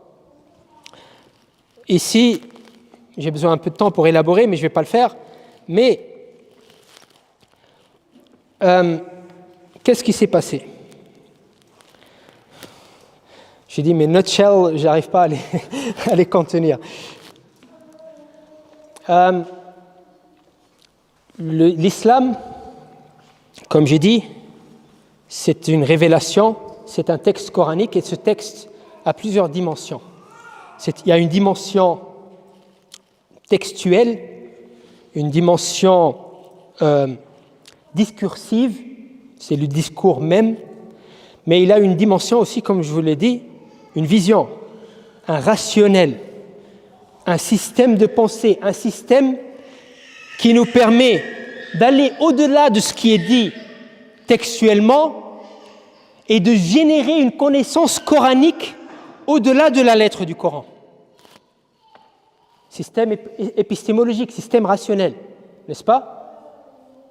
Le problème, c'est que ce système épistémologique qui relève de la vision du monde, qui permet de générer une pensée musulmane au-delà de la lettre du texte, qui permet d'appréhender la société, de proposer une alternative économique. Le Coran n'en parle pas, n'est-ce pas? Ne donne pas d'alternative, ne donne pas de modèle économique prêt à l'emploi, n'est-ce pas? Mais qu'est-ce qu'il donne? Un système qui permet de générer ce modèle à partir du rationnel coranique, à partir de la philosophie coranique. C'est clair? Maintenant, ce système n'a jamais été développé. Il y a eu des systèmes qui ont été développés, mais c'est des systèmes qui génèrent une pensée au-delà du texte, qui sont influencés par des visions du monde étrangères, philosophiques, etc. Et ça, ce que je dis là, c'est pas moi qui l'a découvert, c'est ce que dit Ibn Taymiyyah. Ibn Taymiyyah mort en 728. Il dit quoi? Il blâme, il jette l'anathème sur tous les courants idéologiques musulmans, y compris le sien. Le sien, c'est lequel? Athari. Ok? Donc, Athari Maturidi, Mu'tazili, Ash'ari, Jahmi, etc., etc. Il dit que tous ces courants, sauf le sien bien sûr, ont développé un système rationnel qui génère un savoir qui n'est pas islamique, parce que ce système-là n'est pas coranique. Et le problème de sa propre tendance, il dit quoi? Il dit que eux, en vérité, ils ont donné, en gros, ils ont laissé le vide pour que les autres développent ça. Parce qu'ils n'ont pas développé ce système rationnel qui nous permet de générer un savoir qui va au-delà du texte. Et il dit, lui, les salafs, les premières générations, ils avaient ça. Souvenez-vous, on a dit quoi? Théorisation de ce qui était là de manière spontanée. Et il montre des exemples des salafs qui produisaient un savoir qui allait au-delà, qui était généré par le rationnel, la philosophie coranique, au-delà de la dimension discursive.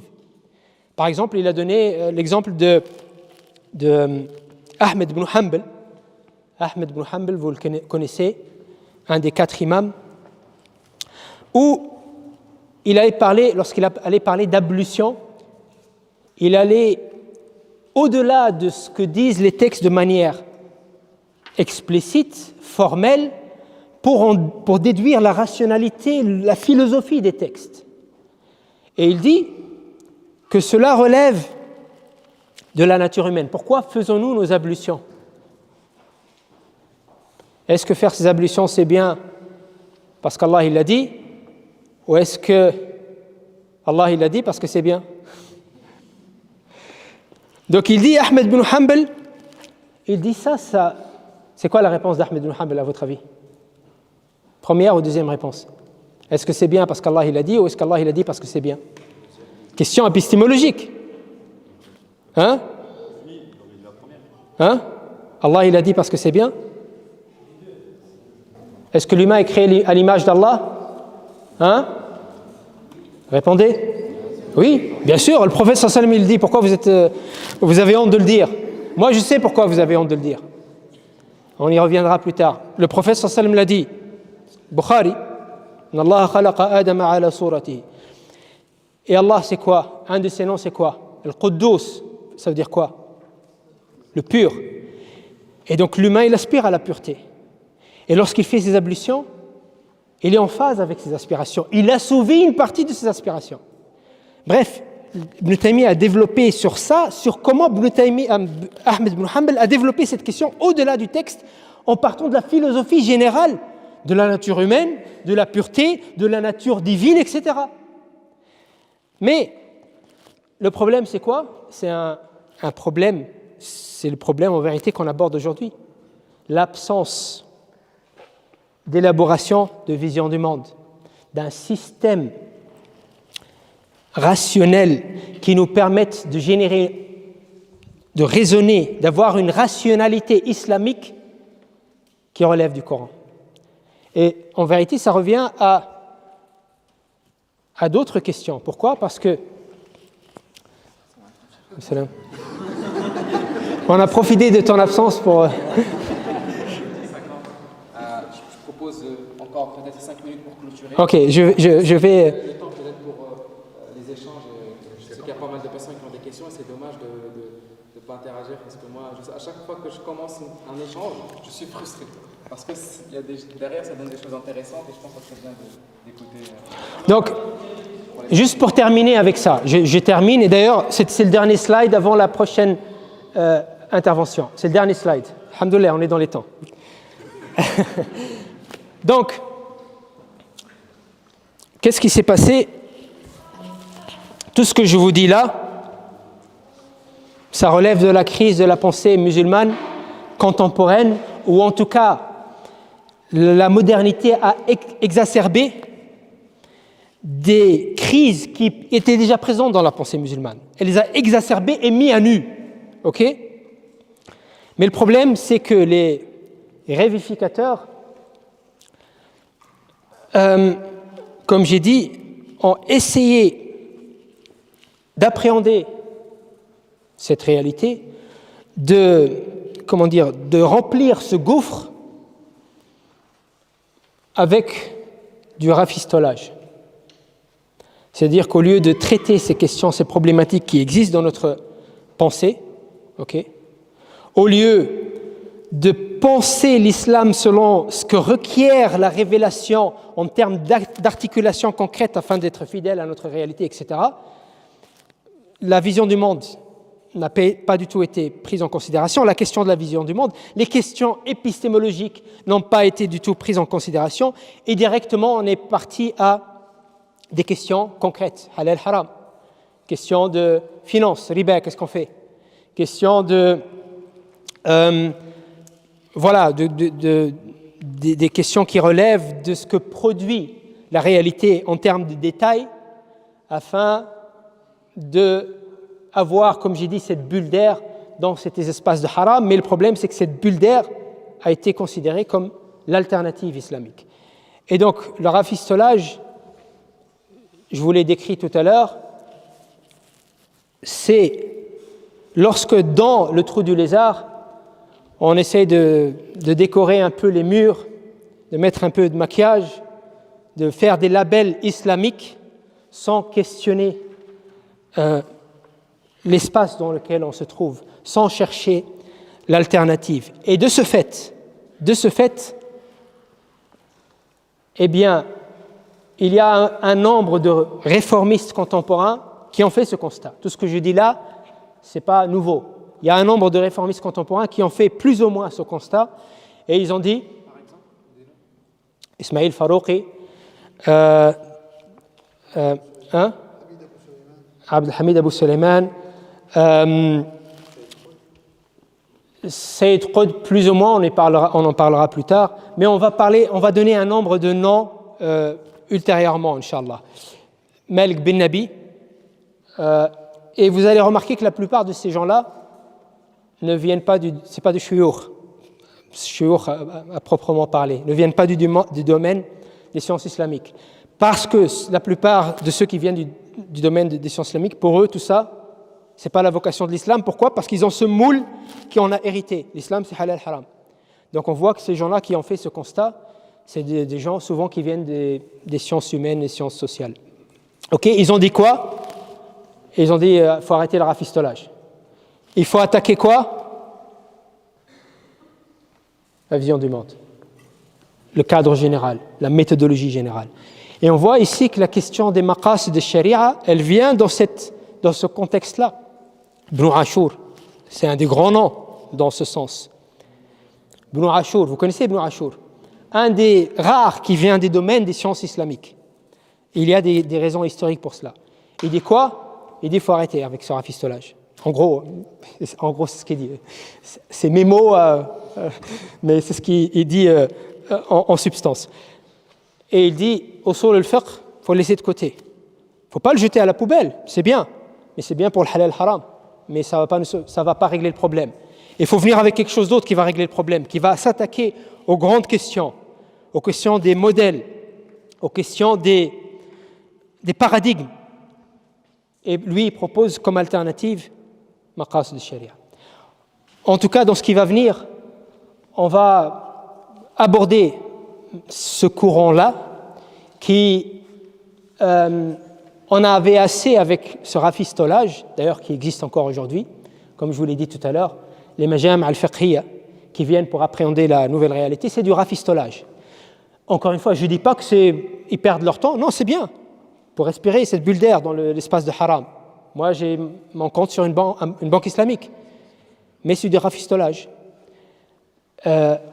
Et donc, on va parler de ceux qui ont dit qu'il y en a assez avec le rafistolage. Il faut ouvrir un horizon qui va nous sortir du trou du lézard, au lieu de s'adapter et de décorer les murs des trous du lézard et de creuser encore plus profondément. Trouvons une issue pour en sortir. Wallahu a'lam wa ahkam wa akhiru da'wana alhamdulillahi rabbil alamin.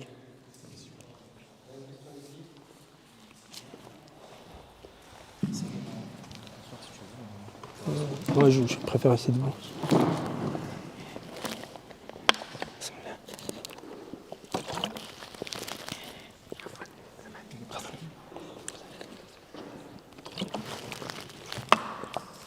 On va commencer question-réponse. Donc, Amin, c'est toi qui fais le micro?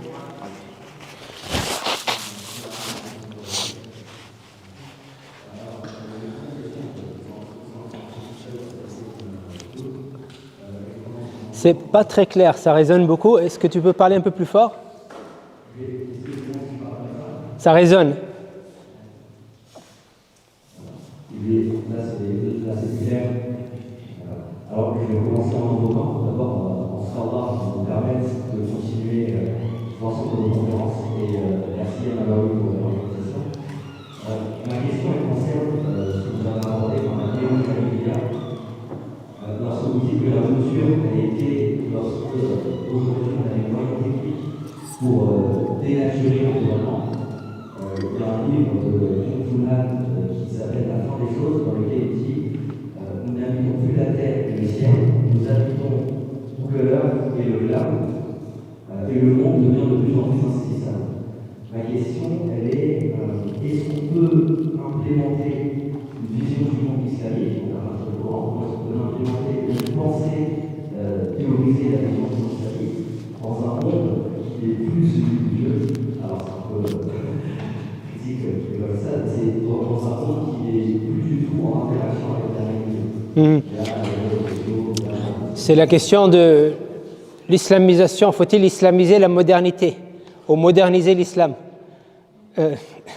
La question aussi, vous savez, il y a un auteur connu, un philosophe marocain connu qui s'appelle Taha Abdelrahman, et lui, ce qu'il propose, c'est une modernité islamique. Ce n'est pas de moderniser l'islam, mais il dit que la modernité n'est pas la modernité actuelle, la modernité occidentale, il n'y a que ça, mais appelons-la la modernité occidentale, n'est pas la seule variante possible de la modernité. Il y a d'autres variantes de la modernité qui sont possibles si on se débarrasse de l'hégémonie occidentale, et chaque civilisation, chaque communauté peut aspirer à élaborer sa propre variante de la modernité. Ça a été critiqué par Wa'el Halaq, je ne sais pas si vous connaissez Wa'el Halaq. Il a critiqué cela en disant que la modernité est problématique intrinsèquement. Donc, comment veux-tu proposer une variante islamique de la modernité alors que le problème, c'est la modernité?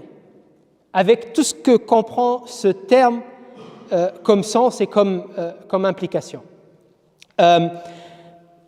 Donc, effectivement, c'est comme dire il faut un trou du lézard islamique, une variante islamique du trou du lézard.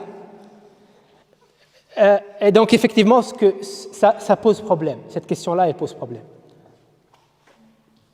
Il y avait des questions de Cheikh qui avait posé. Ah oui, la question de Cheikh Abdelaziz. Donc, Cheikh Abdelaziz disait que lorsqu'on étudie l'usul, on ne trouve pas ce que je dis, dans le sens où on trouve que les savants de l'usul, qui sont pour la plupart ash'arites, nous parlent de masalih. Ok? Mais le problème, c'est quoi? Déjà, de quel masalih parle-t-il? Déjà, il disqualifie de premier abord l'aqidah, ce qui est énorme. Les plaies dont j'ai parlé, c'est une des plus grandes plaies qu'on a. Ça veut dire quoi? Ça veut dire que notre aqidah, notre foi, notre vision du monde, pourquoi on croit, pourquoi on répond à ces questions existentielles?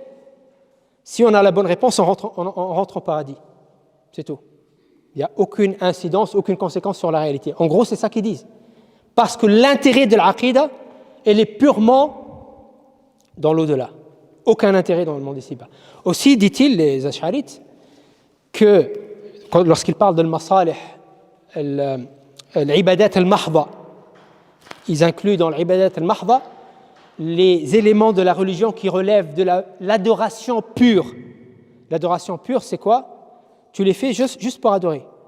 C'est comme si j'avais un esclave, je l'appelle, je dis porte ça, il va le porter.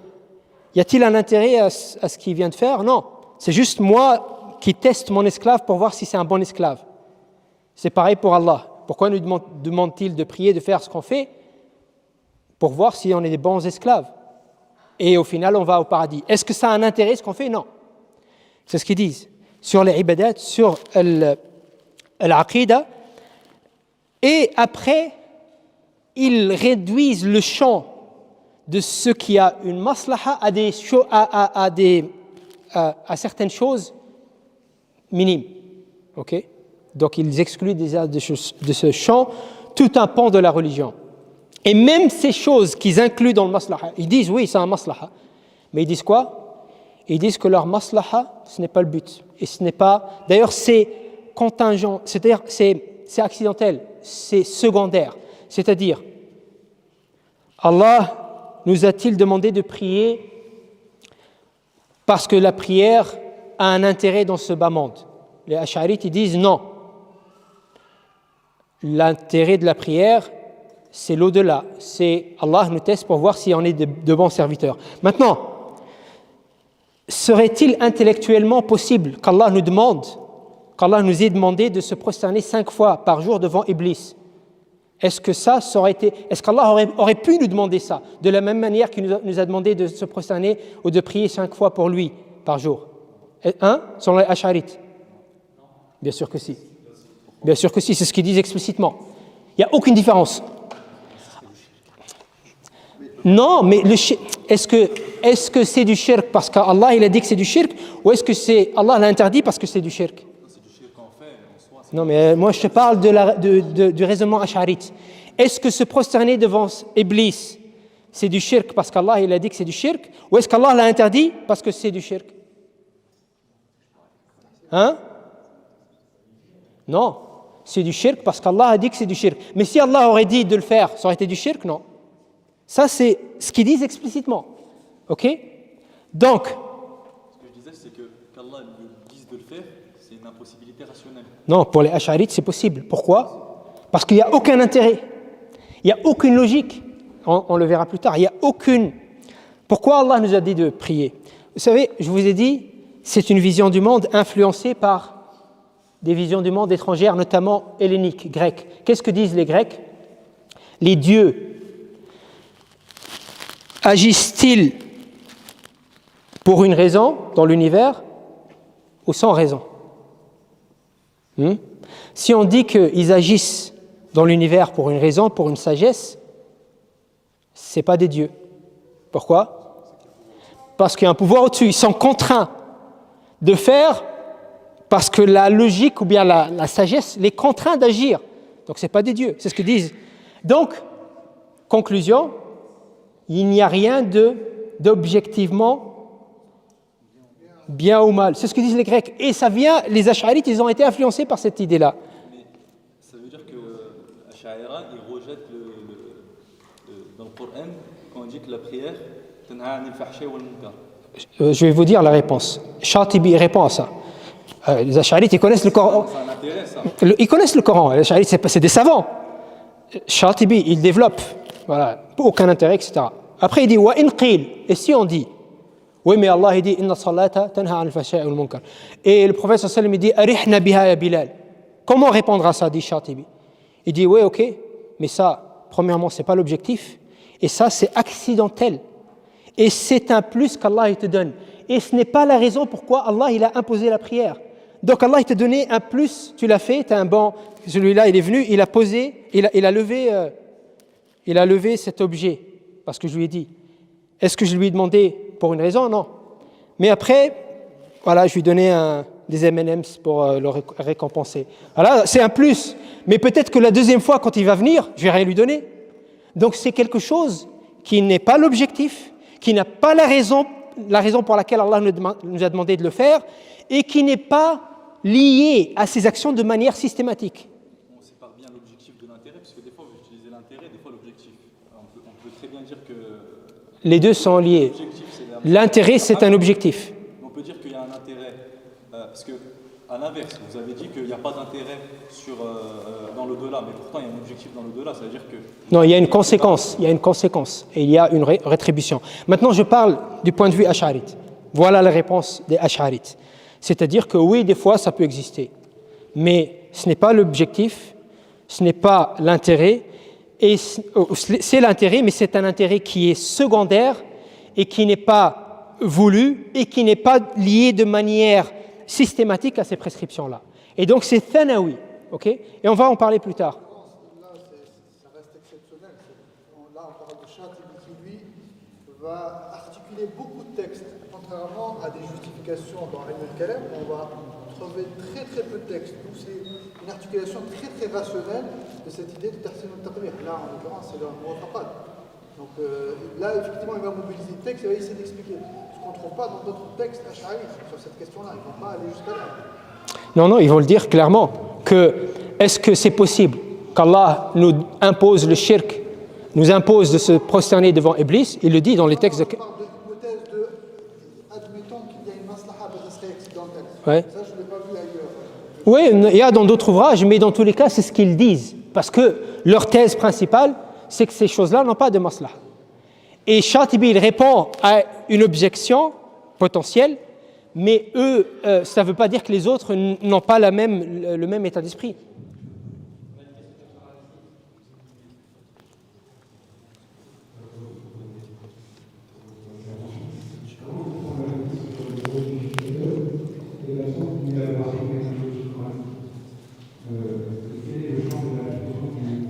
C'est difficile à entendre.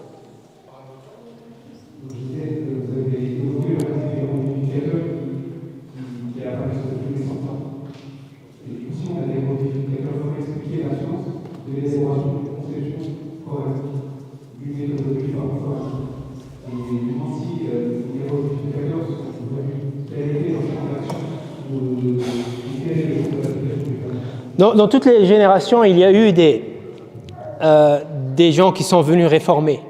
Okay? Il y en a eu toujours. Maintenant, on a eu une période de stagnation. Est-ce que ça veut dire qu'il n'y a pas eu de réformateurs dans cette période de stagnation? Non. Shatibi, dont on parlait par exemple, il en fait partie. Il est venu avec une vision nouvelle. Il est venu compléter des disciplines, comme j'ai dit, qui étaient intégrées de manière spontanée. C'est les Shahaba qui n'ont jamais été théorisés. Est-ce que ça veut dire pour autant qu'il a changé la tendance? Non. Il est venu, mais la tendance n'a pas changé. Avant lui, les maqasid n'ont pas été développés, et après lui non plus, et c'est seulement à l'époque moderne que Shatibi a été découvert. Donc, ce n'est pas forcément, la venue des réformateurs n'est pas forcément liée systématiquement à un changement de tendance. Parce que, encore une fois, à l'époque de Shatibi, les conséquences de l'absence de cette théorisation n'étaient pas celles qu'on connaît aujourd'hui.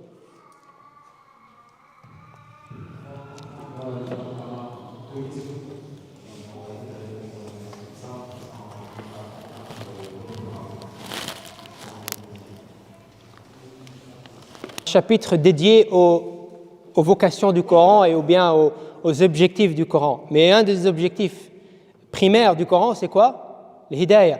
C'est de guider, n'est-ce pas? De guider quoi?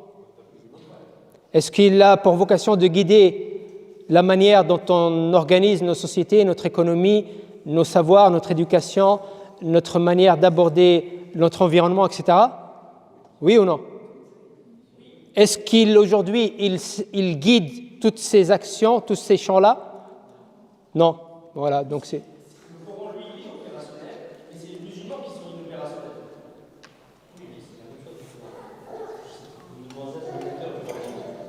Le Coran, comme j'ai dit, c'est la parole d'Allah.